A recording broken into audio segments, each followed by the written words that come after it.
आज आंदोलनाचा माझा दुसरा दिवस आहे। या ठिकाणी डॉक्टरांची टीम आली।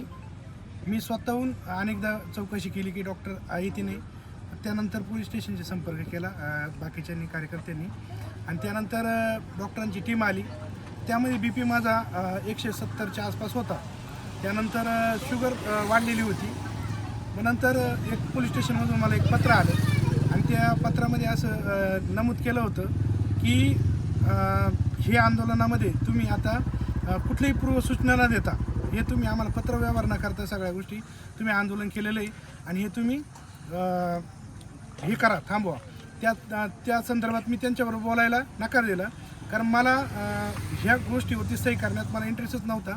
त्यानंतर एक टीम आली दुसरी डॉक्टरांची आणि त्यांनी सांगितलं की तुमचं एक नगरवरून एक लेटर आलेलं आहे, पत्र आलेलं आहे आणि तुम्हाला तुमची तब्येत जास्त ढासळलेली आहे, खालावलेली आहे। तुम्हाला त्या गाडीमध्ये बसून ॲम्ब्युलन्समध्ये तुम्हाला इतर नगर सिव्हिलला जावं लागेल आणि जर तुम्ही गेले नाही तुम्हाला इथं उचलून गाडी टाकलं जाईल। गाडी टाकून तुम्हाला न्यावंच लागेल, कारण उद्या जर कमी जास्त काही झालं तर ही जबाबदारी आमच्यावर आहे। म्हणून त्यांनी इथं प्रयत्न सुरू आहे। तर माझं एकच म्हणणं आहे की हे आंदोलन या ठिकाणी मी प्रामाणिकपणे करतोय, हे दडपण्याचा कुठेतरी प्रयत्न होत आहे।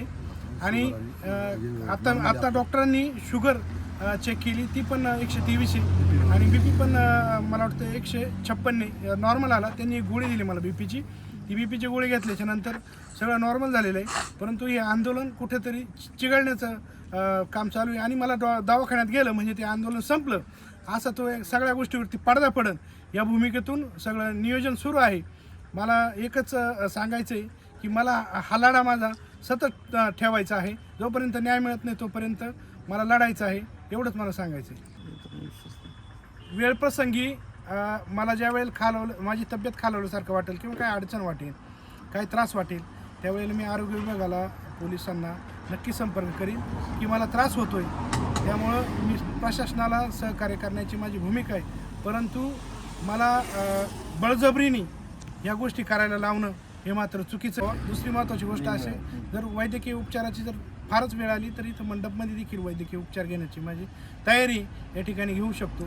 परंतु माझ्यावर जबरदस्ती आणि बर्डन आणि कुठलाही दबाव या तंत्र टाकून ही गोष्ट चुकीच्या होत आहे। इतका परिस्थिती जो उपोषणाला बसलेला असतो तर पूर्ण मेंटॅलिटी जरा शांत झालेला असतो, त्यात इतकं बर्डन आणि त्याला हे करायचं, उचलून न्यायचं, हे करायचं।